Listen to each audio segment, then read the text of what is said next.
Dans cette vidéo, nous étudierons les aspects de la boucle fermée DY selon le paradigme CAR.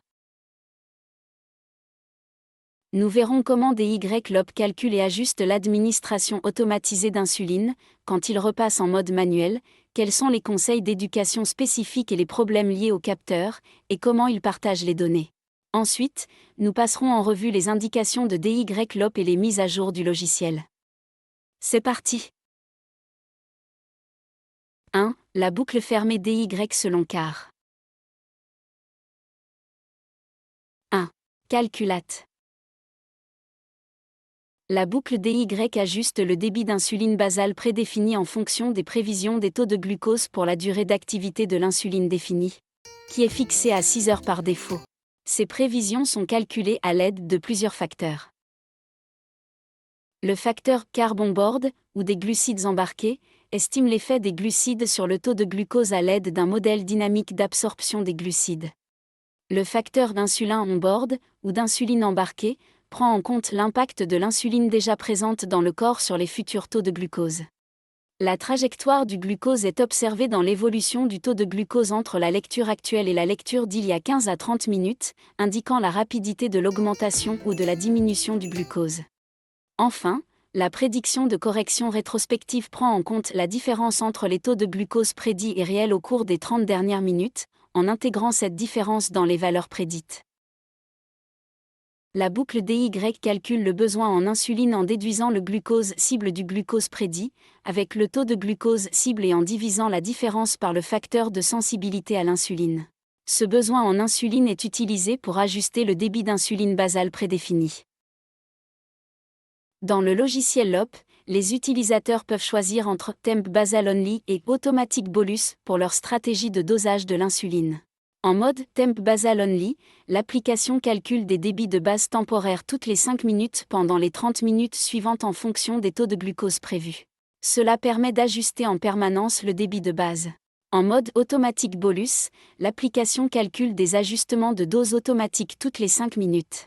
Si l'application prévoit une augmentation des besoins en insuline, cette augmentation est fournie sous la forme de 40% du bolus recommandé au lieu d'une augmentation de la dose de base temporaire.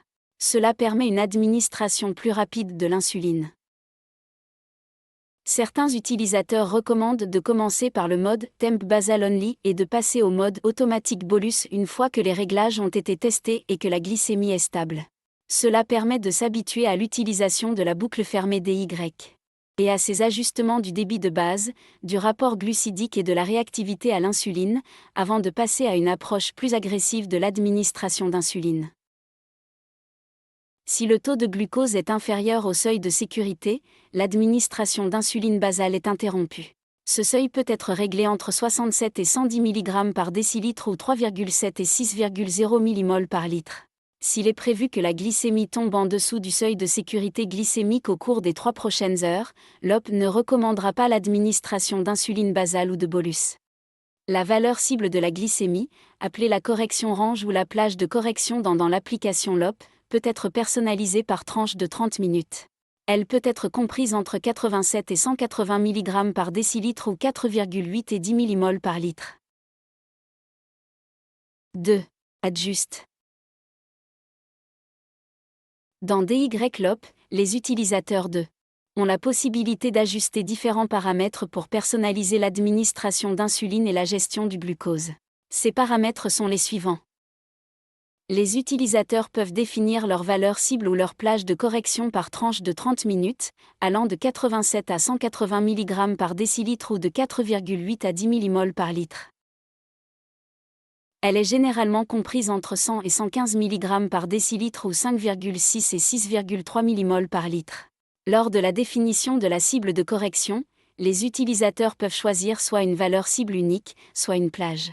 Si vous choisissez une plage, il est généralement recommandé de choisir une plage étroite avec une différence de 5 à 15 mg par décilitre ou 0,3 à 0,8 mmol par litre. Le débit d'insuline basale peut être réglé par intervalle de 30 minutes. Les utilisateurs peuvent définir le rapport glucidique qui détermine la quantité d'insuline nécessaire pour couvrir une quantité spécifique de glucides consommés. Le facteur de sensibilité à l'insuline. Ce paramètre définit dans quelle mesure une unité d'insuline est censée réduire la glycémie. Le seuil de sécurité du glucose peut également être ajusté.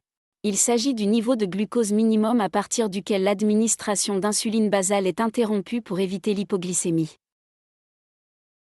Il peut être réglé entre 67 et 110 mg par décilitre ou 3,7 et 6,0 mmol par litre, et il est recommandé de le fixer autour de 74 et 80 mg par décilitre ou 4,2 et 4,4 mmol par litre. La plage préprandiale est un paramètre facultatif qui définit la plage cible avant les repas et fonctionne comme un prébolu, car elle fournit une petite quantité d'insuline pour aider à contrôler les pics de glucose postprandiaux. L'intervalle préprandial reste actif pendant 1 heure, jusqu'à ce que des glucides soient saisis, ou jusqu'à ce qu'ils soient annulés manuellement, selon ce qui se produit en premier. Elle peut être réglée entre le seuil de sécurité glycémique et une valeur maximale de 130 mg par décilitre ou 7,2 mmol par litre. Elle est généralement réglée entre le seuil de sécurité glycémique et 106 mg par décilitre ou 5,9 mmol par litre, par exemple à 80 mg par décilitre ou 4,4 mmol par litre. Les utilisateurs peuvent également utiliser des dérogations pour ajuster temporairement la plage de correction ou spécifier un pourcentage de libération d'insuline, ce qui ajustera l'administration basale, la sensibilité et le rapport glucidique en fonction du pourcentage défini. En outre, si vous utilisez les pods Omnipod H, il existe une option de débit basal temporaire manuel, qui vous permet de définir un débit basal temporaire spécifique. Lors de la configuration initiale, les utilisateurs peuvent choisir entre les modes Temp Basal Only et Automatic Bolus. Ils doivent également définir le débit basal maximum, qui est généralement fixé à 4 fois le débit basal le plus élevé par heure, ainsi qu'une limite maximale de bolus, qui doit être basée sur des besoins réalistes en bolus pour des repas plus copieux. De plus, les utilisateurs ont la possibilité de choisir un modèle d'insuline adapté à l'utilisation d'insuline à action rapide ou ultra rapide. 3. Revers. La boucle DY repasse en mode manuel s'il n'y a pas de connexion au capteur ou à la pompe pendant plus de 15 minutes. Cela peut se produire lorsque le capteur se réchauffe, lorsque le smartphone est hors de portée, ou à cause d'une batterie faible. Lors du fonctionnement normal de la boucle DY, un cercle vert s'affiche sur l'écran d'accueil de l'application LOP. L'icône de la boucle devient jaune ou rouge si la boucle n'a pas terminé un cycle pendant 15 minutes ou plus. Appuyer sur l'icône de la boucle vous indique la dernière fois qu'un cycle s'est terminé, mais vous devez consulter l'icône de l'état de la pompe et l'icône de l'état du glucose pour plus d'informations. Par exemple, lorsque la dernière lecture glycémique date de plus de 15 minutes, l'icône glucose affiche 3 bandes, tandis que lorsque la pompe a un problème de communication, l'icône No Data est affichée. Lorsque la connexion est perdue, le système passe d'abord au dernier débit basal temporaire réglé.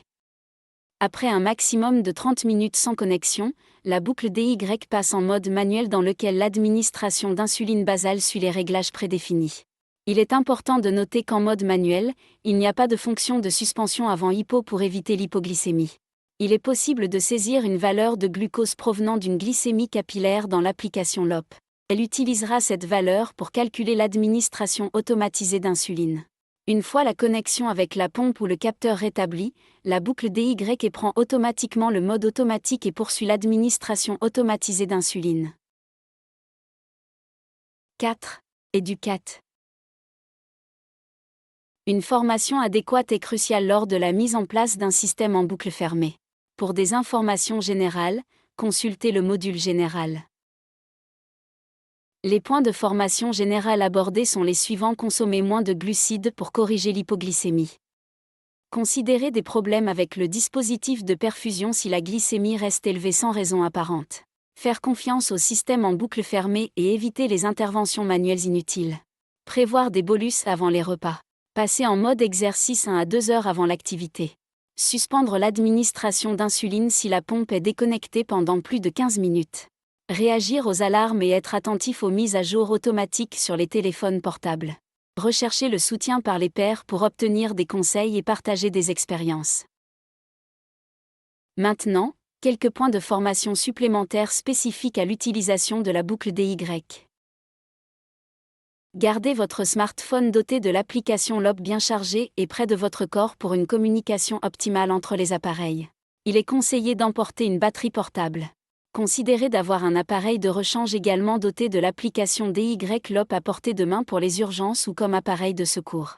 N'utilisez les paramètres avancés, tels que le bolus automatique, que lorsque vous maîtrisez bien les principes de base et que votre glycémie est stable.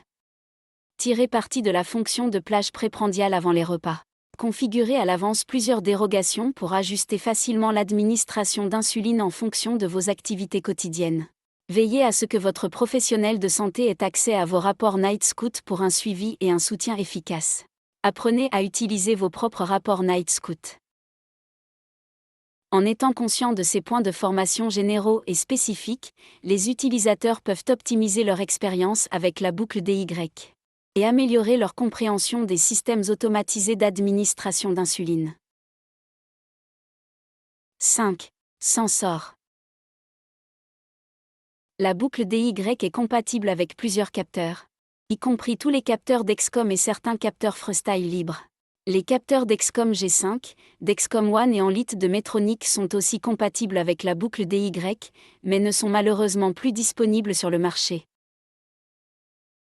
Si vous avez des doutes quant à l'exactitude des résultats de votre capteur ou si vous avez l'impression qu'il ne reflète pas votre état, effectuez une piqûre au doigt pour confirmation.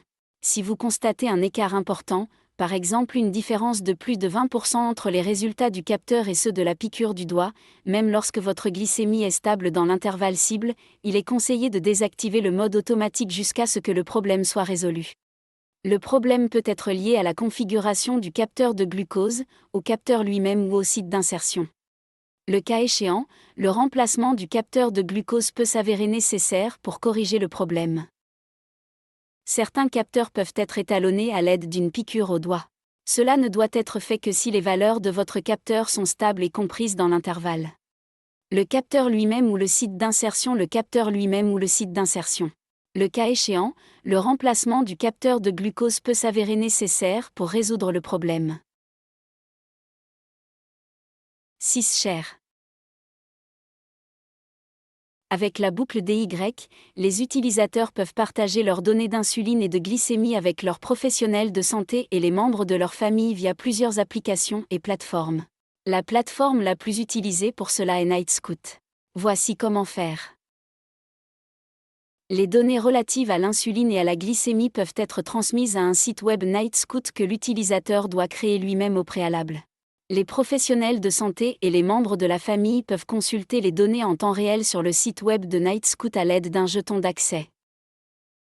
En outre, Night Scout offre des fonctionnalités au-delà de la visualisation des données. Il permet également aux soignants autorisés d'administrer à distance des ajustements thérapeutiques, tels que des bolus d'insuline, d'entrer des informations sur les glucides ou d'appliquer des dérogations. Cette fonction est particulièrement utile pour les parents qui peuvent ajuster les taux d'insuline pour la sécurité de leur enfant même en étant physiquement absent. Tidpool est une autre plateforme où vous pouvez télécharger et partager des données. Il existe encore d'autres applications de suivi. Si l'on utilise un capteur Dexcom, des soignants peuvent suivre les données de l'utilisateur grâce à l'application Dexcom Follow. Si l'utilisateur dispose de Tidpool, les soignants peuvent le surveiller sur l'application Tidpool mobile. Il existe 2 applications open source qui permettent un suivi à distance, à savoir l'application LOP Follow, qui propose de nombreuses alarmes et alertes, et l'application LOP CareJV, qui permet aux soignants d'effectuer des actions à distance. En partageant leurs données glycémiques, les utilisateurs peuvent bénéficier du soutien de leurs professionnels de santé et tenir leurs proches informés de leur taux de glucose et de leur gestion de l'insuline en temps réel. 2. Indications. DY-LOP est une application open source qui n'a pas d'indication officielle approuvée par la FDA ou les autorités européennes. Elle peut être utilisée avec tous les types d'insuline à action rapide. Les utilisateurs doivent construire l'application eux-mêmes et assumer la responsabilité des risques encourus. Les informations nécessaires à la construction de l'application sont dans la documentation Loopkit disponible en ligne et font le sujet de discussions avec des utilisateurs expérimentés dans des groupes Facebook ou d'autres forums. Bien que de nombreuses personnes aient réussi à construire et à utiliser DY-Loop en toute sécurité, il est essentiel que chaque utilisateur comprenne parfaitement le fonctionnement de l'application. Collabore avec l'équipe soignante du diabète pour personnaliser les paramètres de la thérapie.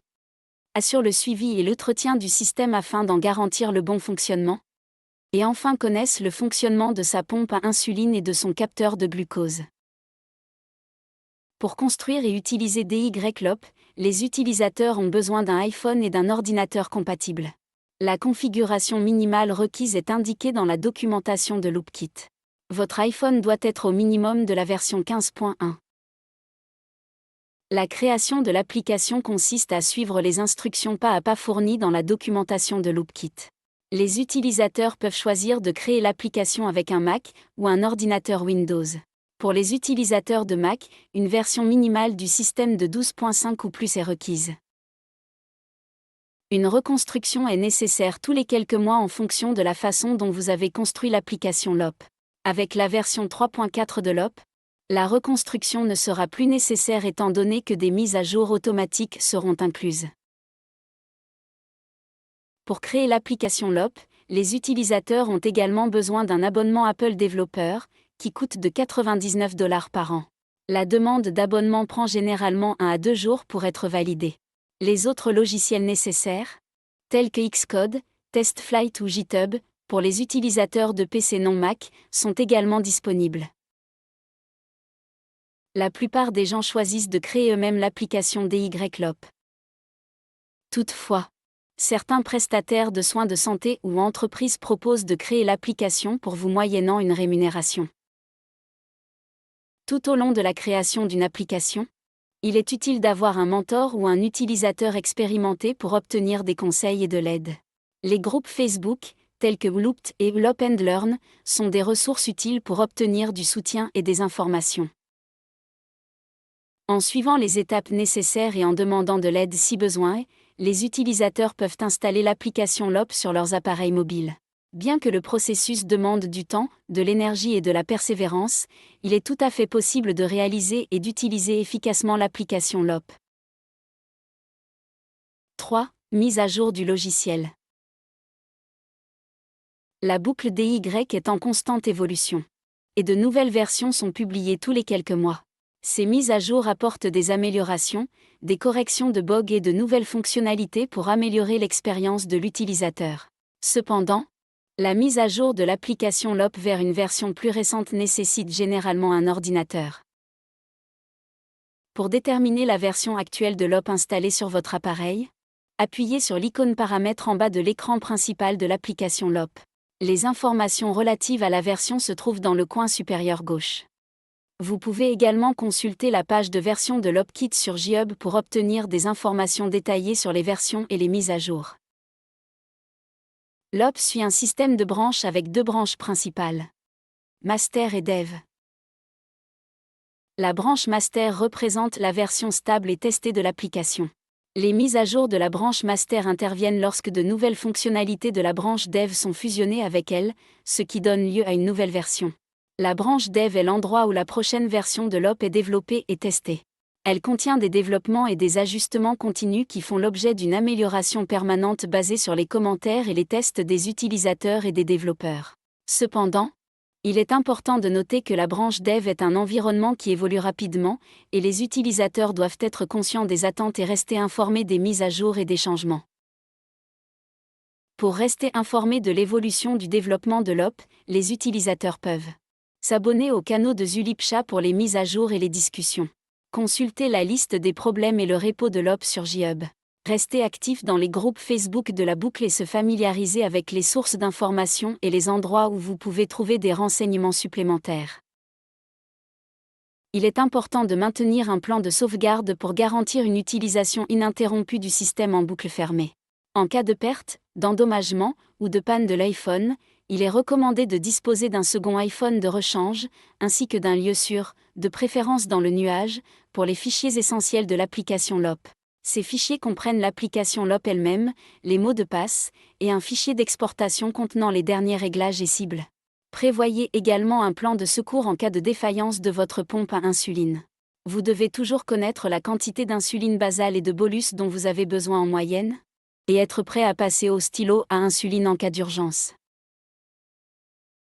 En cas de problème, il est essentiel de rester calme et de demander de l'aide à la communauté LOP et à la documentation. La résolution des problèmes fait partie intégrante de l'utilisation d'un logiciel. Avec de la patience et de l'aide, les difficultés peuvent être surmontées. En restant informé, en participant activement à la communauté LOP et en suivant les pratiques recommandées, les utilisateurs peuvent gérer efficacement les mises à jour logicielles et garantir une expérience fluide avec la boucle fermée DY.